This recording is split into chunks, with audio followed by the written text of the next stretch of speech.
जय हिंद विद्यार्थियों। और सब ठीक ठाक है? बढ़िया। हाँ, चलिए आज का बहुत ही एक मज़ेदार प्रश्न की तरफ मैं आप लोगों को ले चलता हूँ। 12th क्लास के पॉलिटी इवन ग्रेजुएशन के लिए भी बहुत ही एक बेहतरीन प्रश्न, ये हमेशा इस प्रश्न को पूछा जाता है। ठीक है, समझ गया जी? आज का जो प्रश्न है, देखिए ये जो प्रश्न जो बताया हमने बोर्ड पे, यहाँ पर प्रश्न को लिख दिया है कि सोवियत संघ के विभाजन का भारत पर क्या प्रभाव पड़ा। सोवियत संघ का जब विभाजन जब हो गया, मतलब सोवियत संघ जब टूट गया, कब टूटा था? 1991 ईस्वी में। 1991 ईस्वी में जब सोवियत संघ जब विभाजित हो गया, विभाजित कहने का मतलब कि सोवियत संघ विघटित हो गया, पूरी तरह से क्या हो गया, वह समाप्त हो गया। तो क्या भारत के ऊपर इसका कुछ प्रभाव पड़ा या नहीं प्रभाव पड़ा? समझ रहे जी? प्रश्न समझ में आ गया ना? सोवियत संघ के विभाजन के बाद भारत के ऊपर क्या प्रभाव पड़ा या प्रभाव नहीं पड़ा, यही आज का प्रश्न। समझ रहा है? समझ लीजिए। सोवियत संघ तो ये तो खैर 1991 ईस्वी में विभाजित हो गया, 1991 में। लेकिन 1991 के पहले तक ये जो पूरी दुनिया में जो दो शक्ति जो थी, दो शक्तियां जो थी, एक कौन था? अमेरिका, है ना जी? अल्लाह नहीं, एक अमेरिका और दूसरा सोवियत, दूसरा सोवियत संघ था, है ना जी?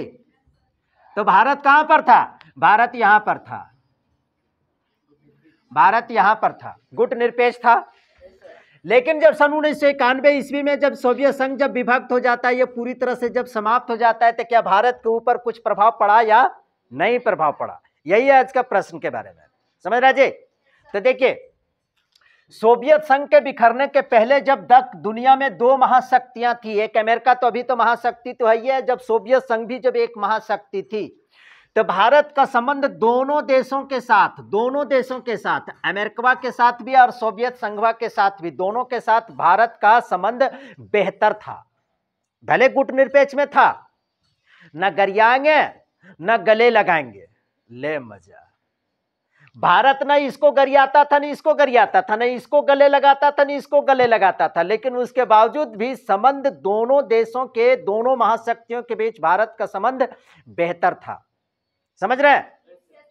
लेकिन बेहतर तो था, लेकिन सबसे अधिक बेहतर जो था, भारत का जो संबंध जो सबसे बेहतर जो था, किसके साथ? सोवियत संघ के साथ सबसे ज्यादा घनिष्ठ संबंध था। और आज भी है, आज भी समाप्त नहीं हुआ है। अगर दुनिया में भारत का अगर सबसे विश्वसनीय, सबसे भरोसेमंद अगर कोई साथी है तो वह है कौन? रूस है। क्योंकि सोवियत संघ बिखर करके अभी सिर्फ क्या बना है, क्या बचा हुआ है? रूस बचा हुआ है। समझ रहे जी? क्योंकि 1991 के पहले तक रूस के साथ बहुत सारा देश था ना, लेकिन जब बिखर जाता है तभी सिर्फ क्या बचा हुआ है? रूस बचा हुआ है। रूस के ये राष्ट्रपति कौन है? Vladimir Putin. समझ रहे जी? तो भारत का सबसे भरोसेमंद सहयोगी, देखिए जी, लाइट देखिए जरा, लाइन तो है। भारत का सबसे बड़ा सहयोगी, सबसे भरोसेमंद सहयोगी, सबसे घनिष्ठ मित्र अगर कोई राष्ट्र है, आज से 30-40 वर्ष पहले भी और आज वर्तमान समय में भी, तो वह है, तो कौन है? वह रूस ही है।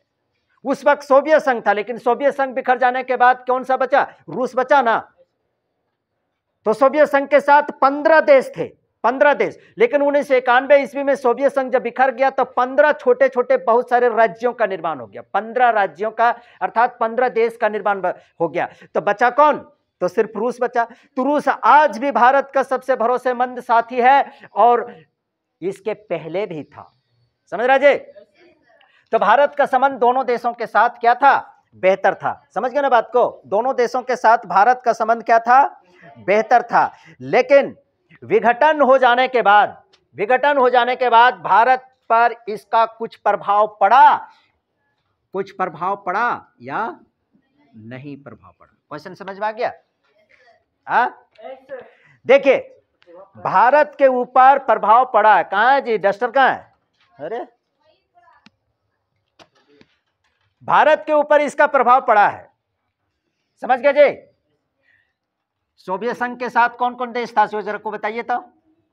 सोवियत संघ के साथ कौन कौन सा देश था? पिछले क्लास में हमने बताया कि रूस के, ये अमेरिका के साथ कौन कौन सा देश था और सोवियत संघ के साथ कौन कौन सा देश था। पिछले क्लास में हमने इसका कोड बताया है, यूं क्यों तुतलाकर बोला, है ना जी।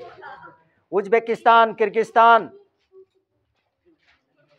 तुर्कमेनिस्तान, और कौन कौन देश था? लातविया, तंजानिया, रूस, यूक्रेन। यूक्रेन जो उस वक्त रूस के साथ शामिल था, आज रूस और यूक्रेन क्या कर रहा है? पूरा फाइटिंग चल रही है दोनों के बीच में। तो उस वक्त 15 सारे देश शामिल था इसके साथ। खैर अल्लाह ने, खैर हमको यहां पर प्रश्न में यह बताना है, अल्लाह ने प्रश्न में आज हमको यह बताना है कि सोवियत संघ के बिखरने के बाद जब दो महाशक्तियां थी, लेकिन दो महाशक्तियों के बिखरने के बाद जब, मतलब कहने का मतलब सोवियत संघ बिखर गया, तो भारत के ऊपर इसका क्या प्रभाव पड़ता है, समझ रहे जी। भारत के ऊपर क्या इसका प्रभाव पड़ता है, तो देखिए इसका प्रभाव क्या पड़ता है, सो समझिए इधर प्रभाव, इस पर प्रभाव क्या पड़ा, किसके ऊपर? भारत के ऊपर इसका प्रभाव क्या पड़ता है, समझ लीजिए। पहला देखिए, भारत का ही पहला पॉइंट से हम आपको यह बताएंगे कि सोवियत संघ जैसे बिखरता है तो शीत युद्ध भी क्या हो जाता है? समाप्त हो जाता है। सोवियत संघ जैसे टूटा, शीत युद्ध क्या हो गया? समाप्त हो गया। शीत युद्ध के दौरान पूरी दुनिया बारूद की ढेर पर बैठी हुई थी, पता नहीं कब यह बारूद का ढेर में चिंगारी लग जाता और तृतीय विश्व युद्ध की शुरुआत हो जाती। लेकिन सोवियत संघ बिखरा और शीत युद्ध समाप्त हो गया। शीत युद्ध की समाप्ति के बाद सोवियत संघ विघटन से, सोवियत के विघटन, सोवियत के विघटन से क्या हो गया बताइए? अरे सोवियत संघ के विघटन से क्या परिणाम आया? पहली बात की शीत युद्ध, शीत युद्ध क्या हो गया? शीत युद्ध समाप्त हो गया। दुनिया बारूद की ढेर पर बैठी हुई थी, लेकिन जैसे ही सोवियत संघ समाप्त होता है सन 1991 ईस्वी में, शीत युद्ध क्या हो जाता है? समाप्त हो जाता है। जब शीत युद्ध जब समाप्त हो जाएगा तो जो पूरी दुनिया जो बारूद के ढेर पर बैठी हुई थी, शांति आ जाएगी कि ना? शांति आ जाएगी। क्या हो जाएगी? शांति। पूरी दुनिया में शांति स्थापित हुई, लोगों ने राहत की सांस लिया। आखिर जितना भी सोवियत संघ के साथ जितने भी सारे देश थे, या रूस के साथ या फिर अमेरिका के साथ जितना भी सारा देश था, छोटा बड़ा जितना भी देश था, सबको राहत मिला ना। भले ही भारत गुट निरपेक्ष में था, लेकिन भारत का भी टेंशन बढ़ल रहता था ना जी। मान लेते हैं, आप ये सवाल उठा सकते हो, शीत युद्ध के दौरान दुनिया दो गुटों में बटी हुई थी, भारत किसी गुट में शामिल नहीं था, तो भारत क्या नुकसान होता? तो आप ये समझ सकते हैं, शीत युद्ध जब चल रहा था तो इतनी भयावह परिस्थिति बन गई थी कि दुनिया बारूद के ढेर पर बैठी हुई थी। तृतीय विश्व युद्ध की शुरुआत हो जाती, तो तृतीय विश्व युद्ध की शुरुआत होने से भारत भी उस चपेटे में आता कि नहीं? परोक्ष या अप्रोक्ष रूप से भारत को भी उस पर प्रभाव पड़ता, इसलिए भारत भी उसे अछूता नहीं रहता। बात समझ रहे ना? तो शीत युद्ध की समाप्ति हो जाती है। शीत युद्ध की समाप्ति के बाद क्या हो गया? शांति स्थापित हो गई। मतलब युद्ध का काल दुनिया में उस वक्त तत्काल क्या हो गया? बिल्कुल समाप्त हो गया। जिसका लाभ ये शांति का लाभ दुनिया के अन्य देशों को तो मिला ही, दुनिया के अन्य देशों को भी क्या हुआ? इसका लाभ मिला, युद्ध से राहत मिला। इससे भारत को भी क्या हो गया? भारत को भी इससे लाभ मिला। तो यहां पर तो आपको दिख रहा है कि सोवियत संघ के विघटन हो जाने के बाद दुनिया के सभी देशों को फायदा हुआ भैया। भारत को भी इसमें राहत मिली, भले ही भारत शीत युद्ध में गुटनिरपेक्ष की नीति में शामिल था, लेकिन उसके बावजूद भी भारत को इससे फायदा पहुंचा। समझ रहा है? भारत को इससे भी फायदा पहुंचा। तो सोवियत संघ के बिखर जाने के बाद पहला आपने लाभ देखा, पहला प्रभाव देखा ना, पहला प्रभाव यही देखा ना, शीत युद्ध समाप्त हो गया, शांति आ गई और भारत भी राहत की सांस लिया। भारत ने भी राहत की सांस, क्योंकि भारत को भी चिंता सता रहा था कि भले हम शीत युद्ध के दौरान हम भले हम गुटनिरपेक्ष नीति के तहत हम अलग हैं, हम किसी के साथ नहीं, लेकिन तृतीय विश्व युद्ध अगर शुरू हो जाता है तो चाहे अनचाहे हम भी उसमें लपेटे में आ जाएंगे। भारत को भी उसमें ना चाह करके भी उसमें घसीटना होगा, भारत को भी घसीटा जाएगा। तो भारत को भी फायदा हुआ। पहला लाभ समझ में आ गया? बोलता क्या ना जी? भारत को लाभ हुआ कि घाटा हुआ? भारत को भी लाभ हुआ और अन्य देशों को भी लाभ जरूर पहुंचा। अब दूसरा देखिए, शीत युद्ध तो समाप्त हो गया, अमेरिका ये सोवियत संघ तो पूरी तरह से बिखर गया। सोवियत संघ बिखर करके अभी एकमात्र कौन देश बचा हुआ? रूस बचा हुआ है, क्योंकि रूस के साथ ही सारे देश मिल करके सब क्या बना था? सोवियत संघ बना था। लेकिन जब सोवियत संघ बिखर गया तो एकमात्र महाशक्ति कौन बच गया? जोर से बोलो। अमेरिका। एकमात्र महाशक्ति अमेरिका बच गया, जो अभी भी है और आगे आने वाले समय तक भी रहेगा, है ना जी? तो एकमात्र विश्व शक्ति अमेरिका बच गया। अर्थात जब अमेरिका जब बच गया तो अमेरिका की किसकी? अमेरिका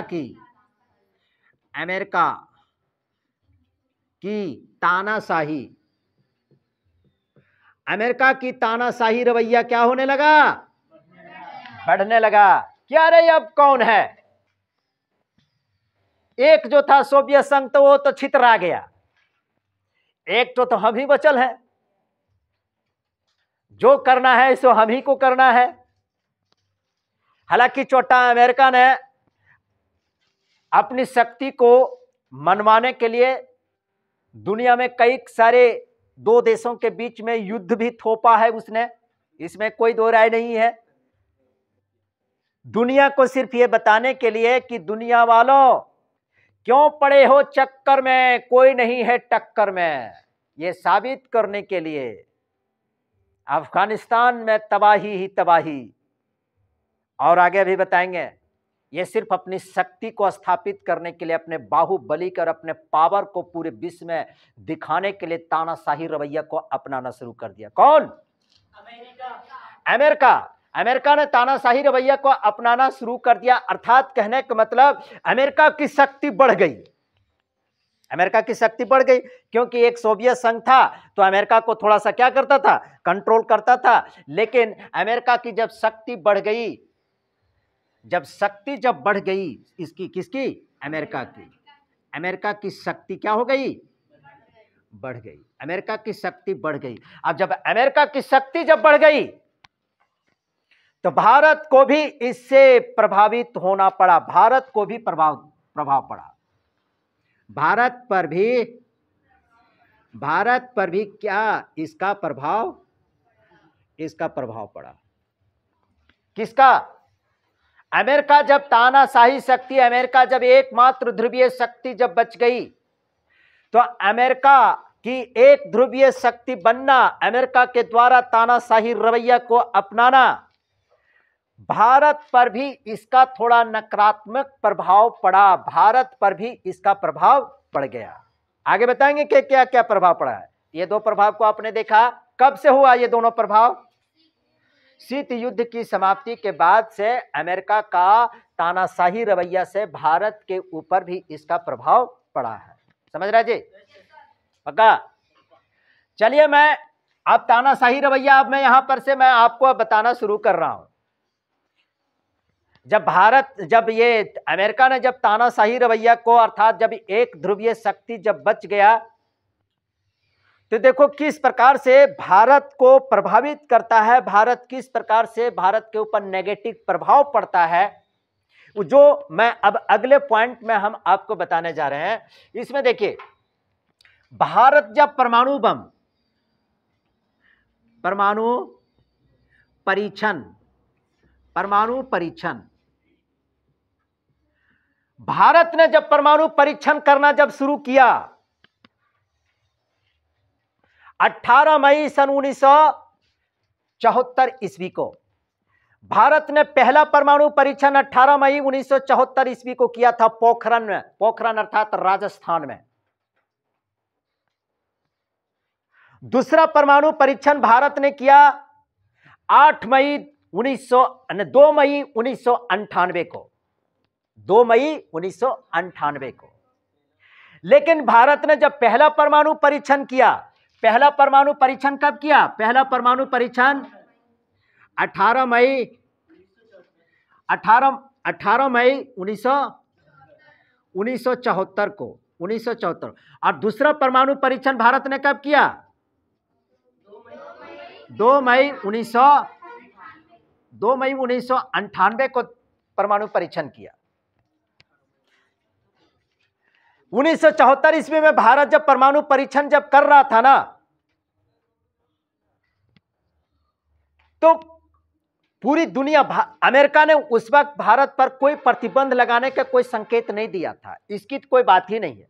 लेकिन इसमें एक तो मैं खास बात मैं बता देता हूं कि अगर कोई कहे कि भारत परमाणु शक्ति संपन्न राष्ट्र कब बना, तो भारत परमाणु शक्ति संपन्न राष्ट्र 2 मई 1998 ईस्वी को बना है। हालांकि पहला परमाणु परीक्षण कब हुआ? 18 मई 1974 ईस्वी को। तो 18 मई सन 1974 ईस्वी को भारत ने जब परमाणु परीक्षण किया जब पोखरण में, तो क्या उस वक्त भारत परमाणु शक्ति संपन्न राष्ट्र नहीं बना था क्या? तो नहीं बना था। वो एक प्रतीक के रूप में था। क्या? एक प्रतीक के रूप में, प्रतीक के रूप में मतलब एक संकेत के रूप में, एक क्या? संकेत के रूप में। अर्थात ये 18 मई 1974 का परमाणु परीक्षण, भारत का जो परमाणु परीक्षण जो था वो एक संकेत के रूप में था, एक प्रतीक के रूप में था। ये पूरी दुनिया को ये बताने के लिए कि भारत परमाणु शक्ति संपन्न राष्ट्र बन सकता है, भारत के पास टेक्नोलॉजी आ चुका है। ये संकेत था, सफल पूरी तरह से नहीं हुआ था। समझ रहे हैं बात को? लेकिन 2 मई 1998 ईस्वी को उस वक्त देश के प्रधानमंत्री Atal Bihari Vajpayee, missile man of India के नाम से जाने जाने वाले डॉक्टर एपीजे अब्दुल कलाम, इन दोनों की तिगड़ी ने, इन दोनों की जोड़ी ने दुनिया के तमाम सीक्रेट रडार को, गुप्तचर एजेंसियों को, सीक्रेट सैटेलाइट को आंख में धूल झोंक करके किस प्रकार से 2 मई 1998 ईस्वी को पोखरण में परमाणु विस्फोट किया। और उसमें से क्या 5 परमाणु विस्फोट किया गया था, टोटल 5 परमाणु विस्फोट किया। और दुनिया के आंख में धूल झोंक करके किस प्रकार से भारत ने पूरी दुनिया को साबित कर दिया कि भारत 2 मई 1998 ईस्वी को परमाणु शक्ति संपन्न राष्ट्र बन चुका है। दुनिया वालों मेरे तरफ देखो, मेरे तरफ देखो। ये साबित हुआ कब? 1998 ईस्वी को। बताएंगे, इस पर प्रश्न है, बहुत मजेदार लगेगा इस पर प्रश्न कि भारत ने 2 मई 1998 ईस्वी को परमाणु परीक्षण कैसे किया, 5 को परमाणु विस्फोट कैसे टेस्ट किया। दुनिया को पूरी, खास करके अमेरिका के सैटेलाइट को आंख में धूल झोंक करके, बहुत मजेदार इसका एकदम प्रश्न बनता है। जो आगे चैप्टर की ये सारे बातें उसमें हम बताएंगे, बहुत मजा आएगा वो सुनने में कि किस प्रकार से आंख में धूल झोंका भारत ने परमाणु विस्फोट कर दिया, 5 को परमाणु विस्फोट कर दिया। और जब ये 5 को परमाणु जब विस्फोट कर दिया ना, तो अमेरिका तो एकमात्र महाशक्ति, अमेरिका ने भारत को पूरी तरह से धमका दिया था कि अगर भारत ने परमाणु विस्फोट किया तो भारत के ऊपर तमाम तरह के आर्थिक प्रतिबंध लगा देंगे। भारत के साथ, अमेरिका के साथ जितने भी सारे जो व्यापारिक संबंध है, जितने जो आदान प्रदान होता है, व्यापारिक विदेशी व्यापार होता है, उन सारे चीजों पर अमेरिका रोक लगा देगा। भारत ने एक नहीं सुनी। अटल बिहारी वाजपेयी की वह कविता याद आती है, क्या? हार नहीं मानूंगा, रार नहीं ठानूंगा, हार नहीं मानूंगा, रार नहीं ठानूंगा। काल के कपाल पर लिखता हूं मिटाता हूं, गीत नहीं गाता हूं, साबित कर दिया। 2 मई 1998 ईस्वी को अमेरिका ने तमाम तरह के जब परमाणु परीक्षण जब कर रहा था तो अमेरिका ने भारत के ऊपर आर्थिक प्रतिबंध लगाने की धमकी दे दिया, लेकिन देश के प्रधानमंत्री अटल बिहारी वाजपेयी ने उन तमाम धमकियों को नजरअंदाज करते हुए धत तेरी के कहते हुए दिया 5 को विस्फोट कर दिया। अमेरिका देखले रह गया। कुछ दिन तक तिल मिलाया, लेकिन फिर सब क्या हो गया, सब सामान्य हो गया, सब सामान्य हो गया। अमेरिका ऐसा क्यों कर रहा था? क्योंकि अमेरिका को यह बताना था कि दुनिया वाले सिर्फ मेरी बात को मानो, तुम मेरी बात को मानो। लेकिन भारत ने नहीं माना। उस वक्त आर्थिक प्रतिबंध लगाने की धमकी दिया। अर्थात कहने का मतलब, जब एक ध्रुवीय शक्ति अर्थात सोवियत संघ जब समाप्त जब हो गया, तो भारत का एक बहुत बड़ा साथी, भरोसेमंद साथी छूट गया। बहुत ही भरोसेमंद साथी छूट गया। समझ रहे जी? हाँ, सब शांत हो गया जी, एकदम जी, एकदम बिल्कुल शांत है सब। अच्छा लग रहा है सुनने में कि? अच्छा, तो अच्छा लग रहा है खाने में। कोई चीज अगर अच्छा लग रहा है खाने में तो खाते रहोगे, पेट का भी कुछ ठिकाना रहेगा कि नहीं रहेगा? हाँ, थोड़ा अपना खेत का भी ख्याल रख करके ना खाओ। खूब अच्छा लग रहा है, खूब अच्छा लग रहा है, तो इसका मतलब खाते खाते इधर उधर भी लगा ले सब पूरा। हाँ, पार्टी सार्टी में देखते होंगे लड़कियां लोग, पार्टी सार्टी में लड़कियां लोग, अरे पुरुष लोगों का, लड़का लोगों का, जो 1-2 बार में मिल गया भर प्लेट लेकर के खा करके हाथ धो करके चल दिया। लेकिन लड़कियां लोग ना, प्लेटवा हाथ हम रख ले, भर है प्लेटवा एकदम भरा हुआ होकर बावजूद भी ऐसे ऐसे देखत रहेगी, कहीं कुछ आइटम उटम कहीं कुछ आइटम उटम छूट तो नहीं गया, कहीं कुछ आइटम उटम छूट तो नहीं गया। तब तक इधर आंचरों संभालेगी। हाँ, तब तक अगर कोई छोट पुत्र, ए बाबू थोड़ा साइड रहो, लग जाएगा बाबू, लग जाएगा, साइड रहो, खाने दो अभी, खाने दो। और जब पूरा खा पी करके सारा आइटम खा पी करके जब निकलते हैं ना, तो पंडाल है, तब पंडाल से निकलते वक्त भी देखते चलते बाएं साइड, कहीं गुपचुप वाला तो नहीं छूट गया, कहां पर है, आइसक्रीम वाला किधर है। तो मतलब अच्छा लग रहा है तो क्या एकदम खाते रहोगे? तो मेरा लेक्चर अगर अच्छा लग रहा है तो सब शांत हो जाओगे, सब सूत जाओगे। ऐसा नहीं करो।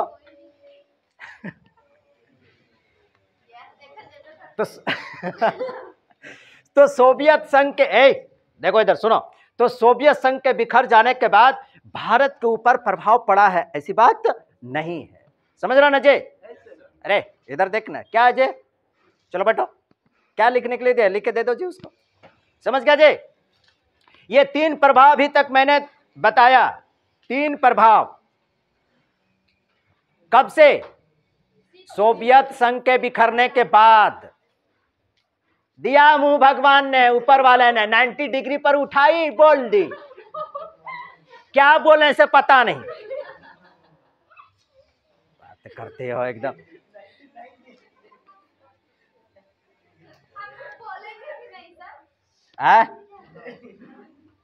कोई लड़की अगर बोले कि अब हम बोलबे नहीं करेंगे, तो तुमको पता होना चाहिए कि लड़कियों के सिस्टम में म्यूट का कोई बटन है ये नहीं।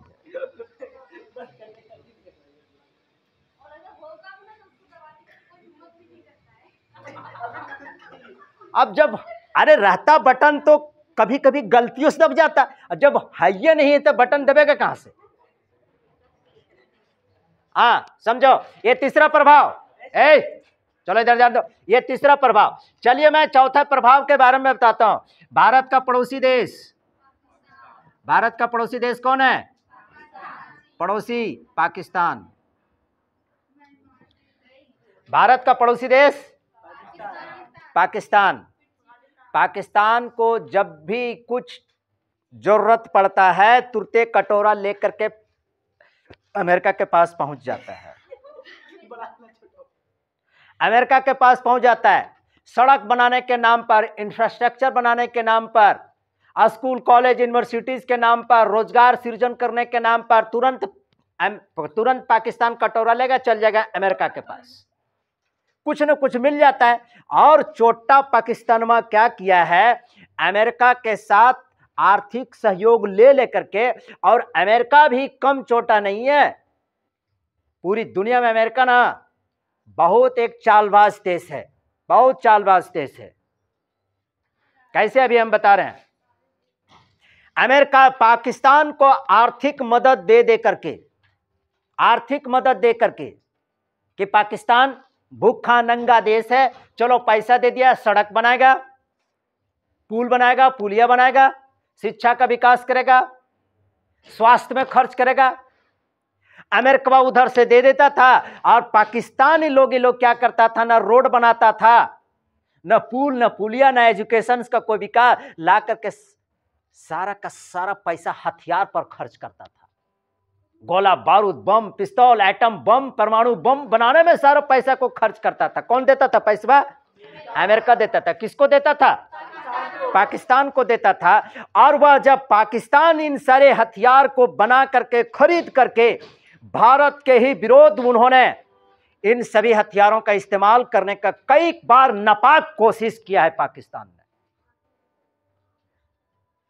इसीलिए मैंने पहले बोल दिया, भारत का सबसे भरोसेमंद अगर दुनिया में कोई अगर साथी है ना, तो वह रूस है। अमेरिका पर भी भरोसा नहीं करना चाहिए। अमेरिका आर्थिक मदद दे दे करके पाकिस्तान को भारत के विरुद्ध भड़काने में उन्होंने कम कोशिश नहीं की है, कई बार कोशिश की है। देता है विकास के नाम पर अमेरिका पाकिस्तान को, लेकिन वह खर्च करता है हथियार को खरीदने में, हथियार को बनाने में, और उन सभी हथियारों को भारत के विरोध उसका इस्तेमाल करता है। जिसका हाथ है किसका? अमेरिका का इसमें हाथ है।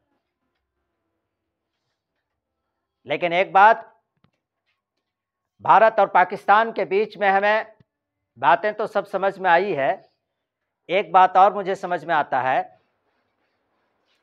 कि हर एक बार शुरुआत पाकिस्तान ने किया है, लेकिन खत्म हमेशा भारत ने किया है। क्या? शुरुआत हमेशा पाकिस्तान ने किया है भारत के साथ, भारत को तंग करने के लिए, भारत को परेशान करने के लिए, भारत के साथ युद्ध के लिए, हमेशा इसकी शुरुआत पाकिस्तान ने किया है। लेकिन अंत किसने किया है? भारत ने किया है, और भारत ही अंत करता रहेगा। चौथा प्रभाव को आपने देखा। चौथा प्रभाव क्या? भारत का पड़ोसी देश जो पाकिस्तान है, पाकिस्तान को आर्थिक मदद, पाकिस्तान को आर्थिक मदद कौन करता है? अमेरिका। और इस आर्थिक मदद से पाकिस्तान हथियार बनाता है, हथियार को खरीदता है, और उस हथियार को भारत के ही विरोध उसका इस्तेमाल करता है, जिसमें प्रत्यक्ष और अप्रत्यक्ष रूप से अमेरिका का हाथ रहता है। क्या अभी भी ऐसा है? अभी ऐसा नहीं है, परिस्थितियां बदल गई है। 2014 के बाद से परिस्थितियां बदल गई है। सब प्रश्न में बताएंगे कि किस प्रकार से परिस्थितियां बदली है। तो इस प्रकार से सोवियत संघ के बिखरने के बाद भारत पर प्रभाव निश्चित रूप से पड़ा है, ये बात बिल्कुल सही है। समझ रहे हैं जी बात को?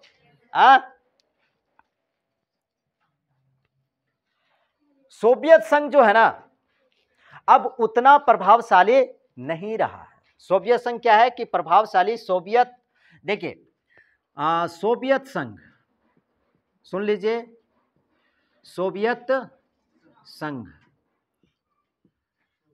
सोवियत संघ के साथ सन 1991 के पहले तक कितना सारा देश था? 15 देश था ना इसके साथ, 15 देश इसके साथ शामिल था।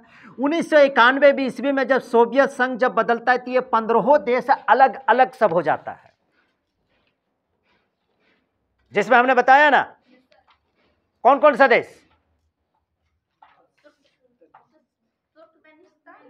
तुर्कमेनिस्तान, यूक्रेन, बेलारूस, रूस,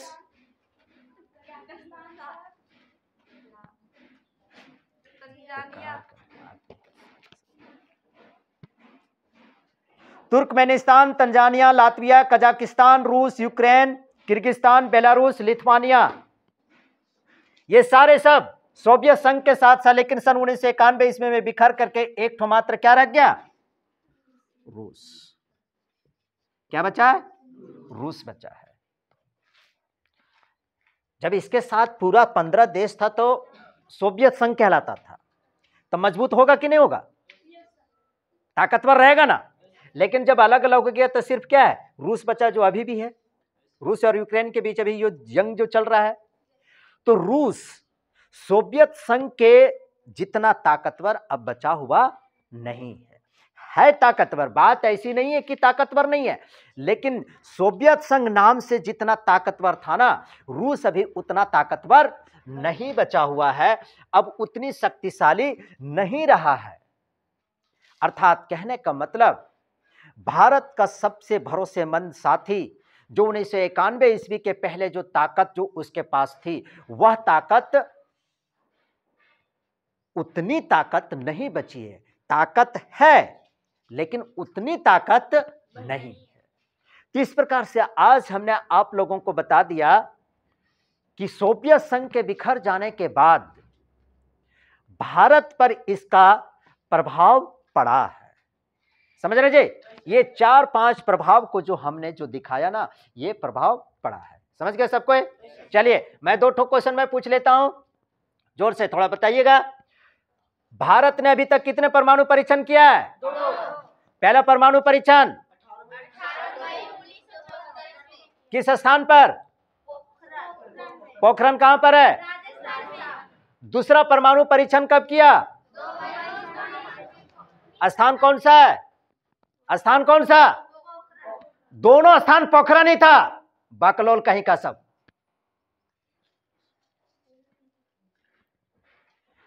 एक चीज मैं इसमें बता दे रहा हूं, जो 18 मई सन 1974 ईस्वी को जो पहला परमाणु परीक्षण जो हुआ था ना, इस परमाणु परीक्षण का नाम दिया गया था ऑपरेशन स्माइलिंग बुद्धा। क्या नाम दिया था? Operation smiling